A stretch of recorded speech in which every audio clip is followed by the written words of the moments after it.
Hello दोस्तों। तो आप सभी का स्वागत है फिर से मेरे न्यू ब्लॉग में।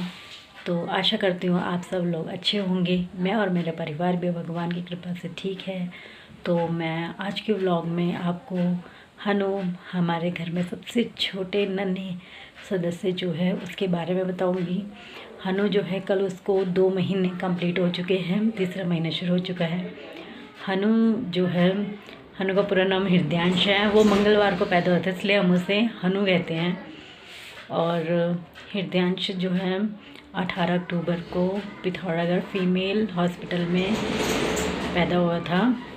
तो जब हनु पैदा हुआ था तो हमें जैसे पता चला कि बेटा हुआ तो हमें बहुत खुशी हुई। बहुत भी नहीं, बहुत बहुत ज़्यादा खुशी हुई। फिर उसके थोड़ी देर बाद, आधे 1 घंटे बाद थोड़ा सी दिक्कत हो रही थी बेबी को दिक्कत ये हो रही थी कि उसने माँ के पेट में ही जो है गंदा पानी जिसे कहते हैं वो पी लिया था, तो इसलिए उसके मुँह से बहुत झाग आ रहा था। तो थोड़ी देर तक तो स्टाफ ने, डॉक्टर ने ट्रीट करा। फिर उनको लगा शायद ट्रीटेबल नहीं है तो उन्होंने हमें रेफ़र कर दिया, हल्द्वानी सुशीला तिवारी के लिए रेफ़र कर दिया। तो जब हम घर से गए थे तो नीतू, मैं, पापा और कम्मू मेरे देवर, हम 4 लोग गए थे। पापा तो थोड़ी देर में आ गए थे, तो हम रहे बच्चे, देवर और मैं। वो तो ठीक, नीतू की कज़न सिस्टर है वो आई थी। फिर हमने उसको नीतू के पास रखा और मेरे देवर और मैं, हम ज़्यादा वेट ना करते हुए 5-6 घंटे बाद बेबी को लेकर, डिलीवरी के 5-6 घंटे बाद बेबी को लेकर हल्द्वानी के लिए चले गए। तो मैं पहले तो हम कोशिश यही थी कि बेबी यहीं ठीक हो जाए, ज़्यादा दिक्कत ना हो, कोई परेशानी ना हो। लेकिन जब बार बार डॉक्टरों ने कहा कि मतलब यहाँ नहीं हो सकता, यहाँ कोई फैसिलिटी है ही नहीं, तो ताज्जुब की बात तो यही थी कि डिस्ट्रिक्ट जैसे एरिया में भी अगर हमें बेबी मतलब छोटी छोटी चीज़ों के लिए फैसिलिटी नहीं मिल रही है तो फिर क्या फ़ायदा है। फिर ऐसे हमने थोड़ा घर पे बात करा कि क्या किया जाए, कैसे किया जाए। तो फिर मम्मी ने भी यही कहा कि वेट करना बेकार है, छोटे बेबी का मामला है। तो मैं और मेरे देवर चल दिए। फिर हमने एम्बुलेंस को बुलाया, क्योंकि हमें प्राइवेट गाड़ी से ना जाकर एम्बुलेंस में जाना ही सेफ़ लगा। तो हमने एम्बुलेंस को बुलवाया। 6 बजे हमने एम्बुलेंस को कॉल करी, 8 बजे एम्बुलेंस आई 2 घंटे बाद। उस टाइम पे बेबी की कंडीशन को देखते हुए हमारे लिए एक एक पल भी बहुत भारी था। तो हम सुबह तक तो रुक ही नहीं सकते थे। 12:30 बजे बेबी बॉर्न हो गया था दोपहर को, और 4 बजे डॉक्टर ने बोल दिया था कि आप ले जाओ। फिर 2 घंटे तक मैंने अपनी तरफ से वेट करा कि क्या पता ज़्यादा दिक्कत ना हो। लेकिन जब मुझे लगा कि अब वेट करना बेकार है तो मैंने सुबह का इंतज़ार नहीं करते हुए हम सीधे चल दिए। तो फाइनली 8 बजे एम्बुलेंस आई और मेरे देवर और मैं बेबी को लेकर हम एम्बुलेंस में चल दिए। वो रात, वो सफ़र हमारे लिए शायद ज़िंदगी में, मैं तो ये कहूँगी दुश्मन के लिए भी ना है, क्योंकि जो 6 घंटे पहले, 6-7 घंटे पहले बच्चा हुआ, उसको हमने उसकी मम्मी को भी नहीं दिखाया था बेबी को, क्योंकि सीज़ेरियन के बाद सीधे बच्चे को वार्ड में शिफ्ट कर दिया था जहाँ छोटे बच्चे रहते हैं, और उसकी मदर को अलग वार्ड में रखा। तो हमें इतना टाइम भी नहीं मिला कि हम बच्चे को उसकी माँ से मिलवा सके। वो पल, वो घड़ी हमारे लिए, मेरे लिए तो बहुत ही टफ़ थी। मेरे मन ने क्या सोचा क्या नहीं सोचा। मैंने फिर लास्ट बार मैं नीतू से मिली और मैंने उसे दिलासा दिया कि चिंता मत कर, मैं बेबी को ठीक करवा कर ही घर लेकर आऊँगी। और फिर हम चल दिए। एम्बुलेंस 8 बजे आई, हम बैठ गए एम्बुलेंस में। एम्बुलेंस वाले भैया भी बहुत बहुत ज़्यादा अच्छे थे, बहुत हेल्प करी उन्होंने। 1.5-2 घंटे बाद उन्होंने हमें बता दिया था कि डायरेक्ट हल्द्वानी तक नहीं जाएगी, 5 एम्बुलेंस या 6 एम्बुलेंस चेंज करके जाना पड़ेगा। मैंने कुछ नहीं सोचा, मैंने बस हाँ हाँ ही कहा। बस मुझे यही था कि हाँ, हमें जल्दी जाना है, हमें टाइम से हल्द्वानी पहुँच के बेबी को एडमिट करना है। तो हम चल दिए। रात का सफ़र था तो कुछ पता नहीं चल रहा था कि गाड़ी कहाँ पहुँची है, कहाँ रुक रही है। बस मेरा पूरा का पूरा फोकस बेबी पे था।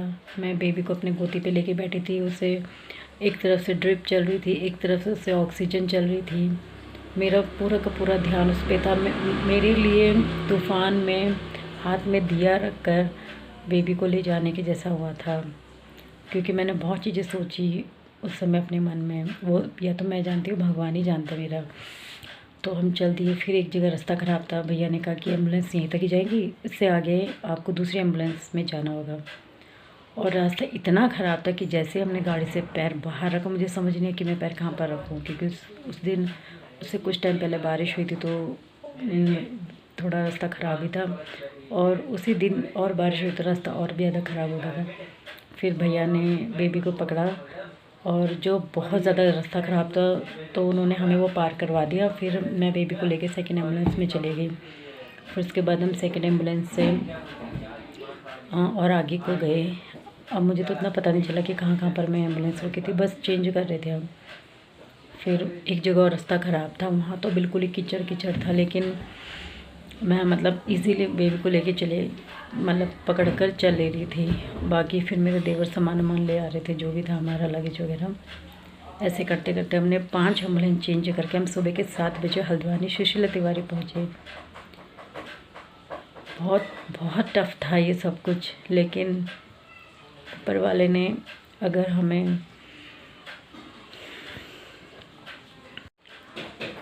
ऊपर वाले ने अगर दुख दिया था, तो कहीं ना कहीं उससे सहने की हिम्मत भी दी थी शायद हमें, तभी हम इतना सब कुछ कर पा रहे थे। तो फाइनली 7 बजे हम सुशीला तिवारी पहुंच गए थे। तो जिन डॉक्टरों की वहाँ ड्यूटी लगी थी, उन्होंने चेकअप करना शुरू कर दिया, और उन्होंने भर्ती कर लिया बेबी को। फिर थोड़ी देर में उन्होंने कहा कि NICU में तो जगह नहीं बेबी के लिए। मेरे को टेंशन हुई, क्योंकि वो न्यू बॉर्न था और उसे सिर्फ बड़े मशीन में ही रखना था। हम उसे ऐसे जनरल वार्ड में तो 2-3 घंटे तो हमने उसे रखा। फिर इस बीच में कंटिन्यू जब पिथौरागढ़ से निकली और हल्द्वानी पहुंचने तक लगातार मैं सबसे बातचीत में थी। जैसे भी मेरी बात होती जा रही थी, मैंने कहा मैं अगले दिन आ जाऊँगा, आप जाओ, कोई टेंशन नहीं। फिर मैंने भी उन्हें कहा कि हम चले जाएंगे, क्योंकि वेट करना बेकार था, इसलिए हम आ गए थे। तो अगले दिन तो जब मैं वहाँ पहुँची, फिर उसके बाद ट्रीटमेंट स्टार्ट हो गई थी, तो थोड़ी सी राहत थी कि अब हम जगह पर हैं। लेकिन फिर भी मुझे बच्चे को वेंटिलेटर पे रखना था, तो कहीं ना कहीं ये था कि कैसे भी मतलब मिल जाए हमें। तो मैंने ये सोचा था अगर हमें गवर्नमेंट हॉस्पिटल पे मिल गया ठीक है, नहीं तो फिर हम प्राइवेट में ही जाने वाले थे। लेकिन हमारी खुशकिस्मती ये थी कि उसी दिन जगजीवन कन्याल जी, जो उत्तराखंड की खोज के ऑनर हैं, वो हल्द्वानी थे। और जय ने उनसे बात करी कि बड़ी भाई ऐसी ऐसी बात है, मेरी वाइफ बेबी को लेके वहाँ आए, मेरी वाइफ और भाई बेबी को लेकर आए हैं, तो अगर आप जानते हो किसी डॉक्टर्स को, या फिर एक बार देख लीजिए। मैं अपने हस्बैंड से बात करूँ, मुझे 5 मिनट नहीं होता कि मुझे दादा की कॉल आ गई, कि जगजीवन दादा की कॉल आ गई, और उन्होंने कहा कि आप कहाँ हैं। मैंने उन्हें बताया मैं ऐसे ऐसे हूँ। वो 5 मिनट में वहाँ हॉस्पिटल पहुँच गए, वो मुझसे मिले, और उन्होंने कहा कि एक डॉक्टर है मेरे पहचान के, वो मतलब वहाँ के हेड थे वो डॉक्टर, डॉक्टर तित्याल, आई थिंक, हाँ डॉक्टर तित्याल जो है एक हेड ही है वहाँ के, आई स्पेशलिस्ट है। तो उनसे उन्होंने डायरेक्ट मुझसे मिलवाया। फिर डॉक्टर साहब ने खुद हमारे सामने बात करके बात करके फिर हमें बेबी के लिए मशीन मिल गई, वेंटिलेटर मिल गया। वो तो जगजीवन कन्याल जी तो हमारे लिए भगवान ही बनकर आए थे, भगवान। उस दिन से मतलब मैं ये सोचती हूँ कि वाकई में अगर हम कहते हैं ना कि इंसान के रूप में भगवान, तो हमारे लिए तो वो वही थे। अगर वो नहीं होते, वो इतनी बात नहीं करते, तो शायद पता नहीं हमें और कितना भटकना होता, कितना वेट करना पड़ता। तो उनका एहसान तो मैं कभी नहीं भूल पाऊँगी। और फिर तुरंत सिस्टर आई और बेबी को ले गई और एडमिट कर दिया। फिर बेबी का ट्रीटमेंट स्टार्ट हो गया, तब से थोड़ी सी शांति मिली। और पर डे हफ्ते में डेली 11 बजे मिलने का टाइम था बच्चे से। बच्चे को हम देखते थे, दूर से देखते थे, और डॉक्टर जो भी था वहाँ वो कंडीशन बताता था। तो ऐसे करके हमने पूरा 1 हफ़्ता काटा। 1 हफ़्ता मेरा बच्चा जो है वो अपनी ज़िंदगी की जंग लड़ा, मैंने उसे देखा है। और मैं ये कभी नहीं चाहूँगी कि ऐसा कभी दुश्मन के साथ भी हो। जब रोज़ 11 बजे मिलने का टाइम होता था तो वो 11 बजने से पहले का जो टाइम होता था वो मेरे लिए इतना मुश्किल टाइम होता था, इतना नर्वस वाला टाइम होता था। मैं रोज़ यही सोचती थी कि पता नहीं आज डॉक्टर क्या बोलेंगे, पता नहीं आज वो क्या बताएंगे, पता नहीं आज वो कैसा कहेंगे। तो होता भी ऐसे था। फर्स्ट के 2 दिन तो जो प्रॉब्लम थी वो तो ठीक हो गई थी, लेकिन उसके बाद बच्चे की पल्स बहुत तेज़ हो गई थी, उसकी सांसें बहुत तेज़ तेज़ चल रही थी, डबल जो कि 40-50 जो होनी चाहिए थी वो 80-90 पहुँची हुई थी बच्चे की। उसके बाद 1-2 दिन के बाद ये प्रॉब्लम ठीक हुई तो बच्चे को जॉइंटिस हो गया। खैर वो तो थोड़ा बहुत तो बच्चे को होता ही है, न्यूबॉर्न बच्चों को। लेकिन हमारा बेबी जो है जब पैदा हुआ तब से उसने बहुत संघर्ष करा जीने के लिए। वो बहुत बहुत बहुत संघर्ष करी, इसलिए मुस्कान उसे कहती भी कि ये अग्निवीर है, अग्निवीर, वो इसी नाम से उसे बुलाती है। तो भगवान अगर कहीं ना कहीं हमें मुश्किल देता है तो हमें लड़ने की भी वो रास्ता दिखाता है, तभी हम ये सब चीज़ कर पाते हैं। मैं अभी भी सोचती हूँ तो मैं कहीं ना कहीं डर जाती हूँ कि मैंने इतना सब कुछ कैसे करा, मैं इतने छोटे से बच्चे को लेके अकेले कैसे गई, और मैंने रातों रात इतना रास्ता कैसे तय करा, और 1 हफ्ता मैं कैसे बच्चे के साथ रही। मैं अभी भी मतलब याद करती हूँ तो हम हमेशा देखा फिल्मों में ही देखते हैं, सोचते हैं, लेकिन वाकई में रियल लाइफ में भी ऐसा होता है। तब से मुझे एम्बुलेंस की आवाज़ से बहुत डर लगता है। तब से मुझे जो जिस रूम में बच्चों को रखा जाता है ना, ICU में, वह वेंटिलेटर की आवाज़ से मुझे तब से बहुत डर लगता है। मैं वो आवाज़ सुनती हूँ तो मुझे वही दिन वही रात याद आ जाती है। तो मैं ज़्यादा कुछ नहीं कहती हूँ। मैं कब से सोच रही थी कि मैं ये बात ज़रूर शेयर करूँगी, क्योंकि सबसे पहला तो थैंक्स टू जगजीवन दा की, आपकी वजह से तो सबसे पहले हमें मैं बार बार उनको यही थैंक यू बोल रही थी। जब भी उनसे मिलती, उनसे बात करती, मैं उनको कहती थी सर आपकी वजह से ही इतना सब कुछ हो पाया, वरना एक बार तो मैं बहुत होपलेस हो रही थी। फिर चलो अब हमारा बेबी बहुत बहुत बहुत ठीक है, और भगवान की कृपा उस पर ऐसे ही बने रहिए, दीर्घायु रहे उसकी। और तो प्लीज़ मुझे कमेंट्स में बताना कि मेरा ये इमोशनल क्या, ये लाइफ में कभी भी किसी के साथ कुछ भी हो सकता है। हम प्रिपेयर नहीं थे, हमें नहीं पता था कि इतना सब कुछ होगा, लेकिन अगर आपके साथ कभी कोई ऐसे सिचुएशन आती तो कभी घबराना नहीं चाहिए। कूल डाउन होके बस जैसा आपको सही लगता है वो चीज़ करनी चाहिए। तो ठीक है, मैं अपना आज का वीडियो यहीं समाप्त करती हूँ। बाय, कल मिलते हैं। तो दोस्तों हॉस्पिटल की और हनू की मैं थोड़ी कुछ वीडियो और फ़ोटोज़ आपके साथ शेयर करूँगी। आशा करती हूँ आपको पसंद आएंगी। तो प्लीज़ मुझे कमेंट कीजिए और बताइए।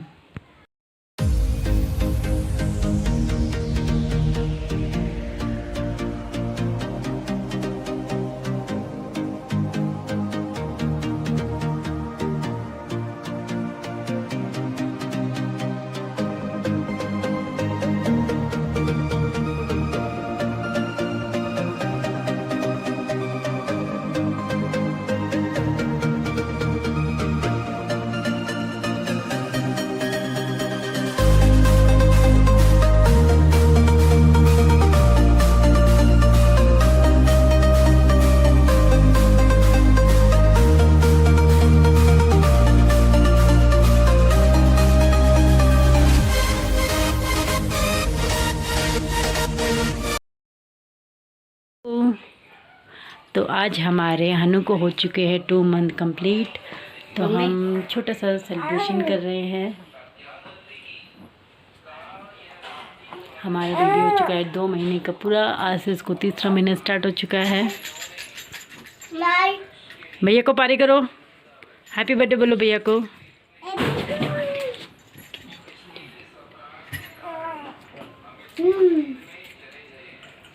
भाई इधर देखो, दादाजी को भी बुला। क्या गिराया ये?